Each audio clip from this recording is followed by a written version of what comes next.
Hey everyone, welcome back to the channel. Thank you for being here. My name is Andrew, coming to you from the beautiful Carolinas. Today's topic is going to be, as you are healing, they are grooming. Think about that for a minute. Everyone, if you like the content, please like, subscribe, and share. So you are healing, or you have healed. You are getting your cup full. You're understanding that that relationship, the narcissistic relationship, it is the relationship you need to heal from. It almost took you down for the count, but it didn't. You are getting your cup full. You're getting the wisdom. You're understanding that that relationship was not your fault. Yes, you were a part of it, but also, yes, you were manipulated. You were taken advantage of. You were tricked. You were trapped. You were groomed yourself. Remember, you at one point, you were the new supply. Now, back then when you met the narcissist, you didn't know what supply was.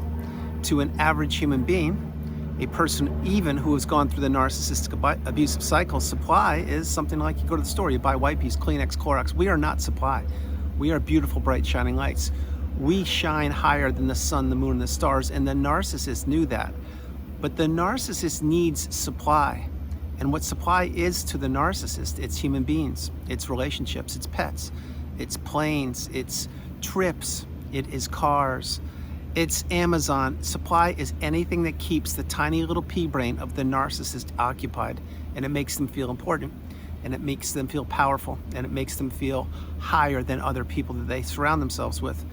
Which leads me to the next part. Who does the narcissist usually surround themselves with? Well, usually a one or two people that really provide a lot for them. You could call them grade A sources of supply. That's number one. But number two is the narcissist surrounds themselves with enablers, with flying monkeys, with yes people, with people who want to watch other people's lives implode, grab their popcorn, and do the dirty work and or the reconnaissance for the narcissist, essentially spy on people. And whether you knew it or not, when you were in that relationship, first of all, you were a source of supply to the narcissist. Second of all, you were being watched. You're probably being watched right now, you just don't even know it. And number three, the narcissist targeted you. They looked at you, they saw what made you you. They learned about your hopes, your dreams, your aspirations, your goals, your past relationships. If you were an empath, if you had deep pockets, if you had a large bank account, if you were married before, if you just relocated, if you were new in the area, if you owned properties or beach houses, etc., or if it was your first day on the job. This is what the narcissist does. They look for vulnerable people to take whatever they can from. And when you don't know what narcissism is, because back then you didn't, it is advantage narcissist all day long, because these people know, first of all, who they are, second of all, what they do, and third of all, they are really good at manipulating and ruining people's lives. Now, why I say it was advantage narcissist in the beginning is because it was. Remember, the narcissist did not hand you that 2-page report, and they didn't say, hey, read this. This is who I am. It's what I've done with people before I met you. It's what I will done to people after I've left you. And it's what I'll do to you when you're in that relationship. But essentially, I'll take anything I possibly can that's not nailed down, and I'll leave you a shell of yourself. I'll crumble you up like a sheet of paper, and I'll throw you away in the freeway, because that's what I do. But the narcissist didn't give you that report. And so you probably are an empath. You're certainly a kind, loving, stable, healthy person. What you did is you were giving to a fault, maybe a people pleaser, maybe believing that the person who turned out to be the narcissist would keep their word, not knowing that narcissism existed. And you were telling the narcissist so many things. You were oversharing, I'm certain. You were letting them know about your hopes, your dreams, your aspirations, your goals, everything you wanted to do in the future, everything that you were doing, and things that you had done in the past. This is when the narcissist began to sink their dirty fangs into you. This is when they began to groom you, whether you knew it or not, because they assimilated themselves with you. They became like-minded. Example, if you wanted to do A, B, and C, well, mysteriously, the narcissist, they do the same things, or they wanted to do the same things as you. And you were thinking back then, wow, this is almost too good to be true. Where has this person been my whole life? How come they're not in a relationship? Like, what's going on? Well, now we know why. Because all the people that the narcissist had been in relationships with previously, they destroyed those people or the relationships. You see, this is what the narcissist does. They drive wedges between their targets. They drive wedges between the people that they are looking to enter the relationship with or have entered the relationship with, and anything that matters to them. And these wedges are driven between the target, which probably was you, your health, your time, your resources, your children, your hobbies, Anything that made you you, the narcissist wanted to erase it. Because when you're in these relationships, you lose your sense of self to the narcissist. You lose your identity. You become a shell of yourself. You become subservient to the narcissist. You do what they want, when they want, and how they want you to do it. And if you don't, there's a very large price tag to pay for that. Again, you don't know what you know now, or you didn't know back then what you know now, because you weren't taught this in school. But let's say, for example, when you were in that relationship, that you didn't do what the narcissist wanted you to do. Maybe it was something small. Maybe it was something like on the way home from work, pick up a certain jar of peanut butter or something like that. Well, maybe you forgot, or maybe you just didn't have money that day, or maybe you were too busy thinking about work, etc., and you just didn't do it. You didn't do it. It's not that you didn't do it on purpose. You forgot because you're a human being. Well, if that jar of peanut butter wasn't there on the kitchen counter when you opened the front door, or they opened the front door, then there'd be a big price to pay, and you would be saying, well, wait, it's just a jar of peanut butter. I can go to the store in 20 minutes and get it. What's the big deal? Well, no, it's not that easy. You see, the narcissists, they escalate conversations which turn into arguments from a 0 to a 10. There is no middle ground with these people. You are either painted black or you're painted white.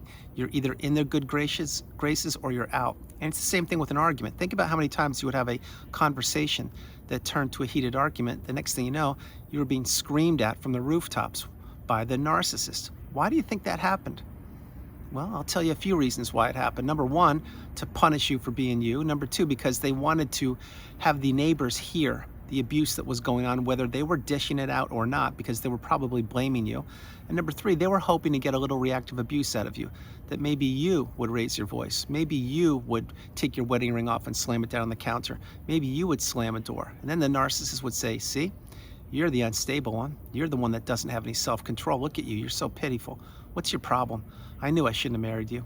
Your mom told me that I should have never even gotten involved with you, or what was I thinking? You're the only person I have problems with. Go see a therapist. You need help. Go see a counselor. What's your problem? You're so weak. They would do things like this because this is the punishment that you would receive, for example, not bringing home that jar of peanut butter. Now, an average, healthy, stable person, when they would open the front door and let's say the peanut butter wasn't there, they'd be like, oh, whatever, no big thing. I'll drive down myself, I'll pick it up, or we can go together, or hey, thanks anyway, but I can do without it today. Let's get it tomorrow. You see, that's called commonality. That's called working with another person. That's called having the ability to put yourself in another person's shoes and not punish them for dropping the ball with one little thing, i.e. a jar of peanut butter. But that's not what the narcissist does. These are petulant children trapped in an adult body. And if they don't get their way, they're going to punish those around them for not doing what they should have been doing to make the narcissist's life better. The narcissist wants to surround themselves with subservient people. Again, these include their own children, their spouses, their brothers, sisters, moms, dads, neighbors, colleagues, co-workers, anybody in the community who knows the narcissist. They are either being used, they are about to be being used, or they have already been targeted, one of the three. Now, what I'm sharing here is, as you are healing the new supply, or the narcissist is grooming the new supply, or they're grooming people. It's because that's what they do. Go back in time when you were in the relationship, or before you were in the relationship. First of all, you had never encountered a narcissist, so you didn't know what you were up against. But second of all, when you met that person, your whole life took a roller coaster-like experience. You went on a ride of emotions, I should say. This is what is called the love bomb / euphoric stage. You probably were taken super high and dropped super low, but during the love bomb / euphoric stage, you were really having a lot of fun because it was exciting, it was exhilarating. You never knew what the next moment would bring. You never knew if the narcissist would surprise you with a dozen roses, or if you'd be going to a trip halfway around the world, or if you would be smothered with fake affection, fake love bombing, etc. You didn't know what to do, but what you knew is the more exciting it was, the more you wanted it. The more you wanted it, the more the narcissist was watching you. The more the narcissist was watching you, the less they gave you once they sank their dirty fangs into you. Now remember, the narcissistic abusive cycle goes around in a loop. The 4 parts are the love bomb / euphoric stage. And euphoric stage I am using instead of love bomb because not everyone falls in love with the narcissist, and not every relationship involves love with the narcissist. So that's why it's the euphoric stage. The second part is the devaluation stage. That's when the narcissist knows they have their dirty fangs sunken into you, and that's when they begin to extract as much from you as they possibly can. And that is the longest part of the relationship usually. The third part is the ending, or the discard, or when you remove yourself. Either way, when it ends. And the fourth part, at times, not always, you will receive or perhaps could get a Hoover. Never, and I mean never ever, accept a Hoover. Become unhooverable. which means get off the radar of the narcissist, become small, go no contact, block these people, delete them, remove them and all flying monkeys and people associated with them. If not now, when? If you can't do it, I understand that, but utilize gray rock, simply become dull and boring and get off the radar of the narcissist. So that's the cycle in a nutshell. One more thing, there are people that actually want to hoover. Now, when you want to hoover, that just tells me that you're still in a vulnerable position. You should not want to hoover. And the reason why you shouldn't want one is because the narcissist will never give you closure. They will never give you the answers to the questions that you may have. They will never be accountable. They can't introspect. And what they actually want to do is not give you closure. They want to keep you stuck pining for them. And they want to keep that door open just a crack so they can kick it wide open at a later date if they want to, and if you're not strong enough to go no contact, etc. But like I mentioned, while you're healing, the narcissist is grooming. Remember, in the beginning, before you met the narcissist, you had never encountered a toxic relationship like that. Then lo and behold, you meet the person, you get spun all the way around, upside down, inside out, topsy-turvy, if you will. You don't know what's going on. And then you got hooked on the narcissist. When you became hooked on the narcissist, they knew that. That's when they pulled back. Excuse me. And as they pulled back, what happened? You wanted to be with them more and more. And the more you wanted to be with them, the less they were going to be open to being with you, because they knew that they had already placed you in that zombie-like, trance-like state, which is the narcissistic fog. So they didn't have to do much heavy lifting. What they had to do was find your replacement for whenever you wised up and removed yourself, or whenever they would discard you, or whenever your health would take a hit, or whenever your finances would go to zero, or whenever you couldn't pay the mortgage, etc. You see, the narcissist was always plotting and planning in the background and in the foreground when they met you. And this is what they're doing right now. It's what they did before they met you. It's what they did when they met you. And it's what they'll be doing for the rest of their life, as long as they're gallivanting the globe looking for the next new shiny object. But why I'm sharing that is because the narcissist needs to groom people. Now, you may say, what does grooming mean, Andrew? What does it mean? Well, grooming means when you're being trained on how to behave a certain way, or how to do what somebody wants you to do. You're being taught, essentially. You're not being yourself. You're not being your authentic, genuine self. You're being groomed. Example, when you were in school, well, the teachers, they didn't necessarily groom you, but they said, hey, listen, be on time for all your classes, do your homework, show up on time, give it your best effort, and they would be watching you. And if you did it, well, you would get good grades. If you didn't, well, there'd be a price to pay. Well, flip it. In the narcissistic relationship, it's not a teacher, it's a parasite that's grooming you. And they want to shape you just like a piece of putty or clay, the way they want to shape you. And what they want to do is have you not have a voice, be silent, do everything they want you to do while they take everything from you. And you're supposed to say, thank you, may I have another? That's what they want. And that's what they did when they met you, and that's what they're doing right now. But grooming is not a good thing. The only other example of grooming I could give you is if you take your pet to the groomer or to the vet, whatever, and they give your pet a haircut or the shampoo, whatever. Well, that's trying to keep the pet in a good, healthy condition. That's not what the narcissist does. You have to remember, when the narcissist grooms somebody, they're telling you exactly how they want you to behave. And if you don't do it, you're going to get punished. If you do it, you're still going to get punished. It's a lose-lose situation being in these relationships, because these are the relationships, A, that you need to heal from, B, that only benefit one person, and it's not you. It was the narcissist. And C, these are the relationships that really do damage to people. That's why you really need to understand the messages that I share with you daily. There are 4 ties that must be cut or severed from the narcissistic abusive cycle, and they include the emotional tie, the financial tie, the physical tie, and the spiritual tie. Now, if you've cut all these ties, you know it took you quite a lot of work to do so, but you've done it, and you're healing, or you've healed, and you've reached the pinnacle of indifference, the mountaintop of indifference, or you are looking or striving to arrive there. But any way you cut it, this relationship that you were a part of, it's not like a stable, average, everyday relationship where maybe it takes you a week or two, maybe a month to process things, and then you move on and everything's, no, it doesn't work that way. That's why so frequently people really need to get the message. Going no contact is instrumental. Staying in the cocoon of boundaries is imperative. Processing childhood wounds, journaling, meditating, seeing a therapist, watching videos, writing, and really slowing everything down is the path. You are going to have to really process so many things. Remember, before you met the narcissist, you probably didn't even know what narcissism was. Not only because you weren't taught this in school, but you didn't know what gaslighting was. You didn't know what a narcissist was. You didn't know what triangulation was. You didn't know what the silent treatment was. And you've experienced all of these toxic, poor behaviors and so many more. And now you know the definitions in the glossary on the narcissistic abusive cycle, and you can couple those with your experience, and that equals what? That's right, it equals wisdom. This is a superpower, and it's a superpower on steroids once you wrap your head around the fact that that person, i.e. the narcissist, never loved you. They never cared about you. They looked at you as an opportunity, and all they wanted to do was to keep you stuck and trapped in that zombie-like, trance-like state, which is the narcissistic fog. They did not want you to escape. They did not want you to heal. They wanted to come back and kick that door wide open again and go back for another round of punishment and finish you off if they could.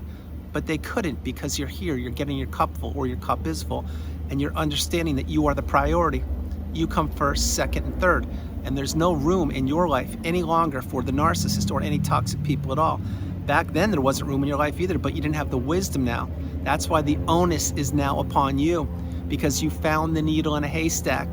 You now got your light bulb moments, and you're getting more and more each and every day. You're realizing that this relationship wasn't your fault, that the narcissist sold you a bill of goods. They sold you nothing but hollowness, emptiness, manipulation, and they sold you nothing but darkness.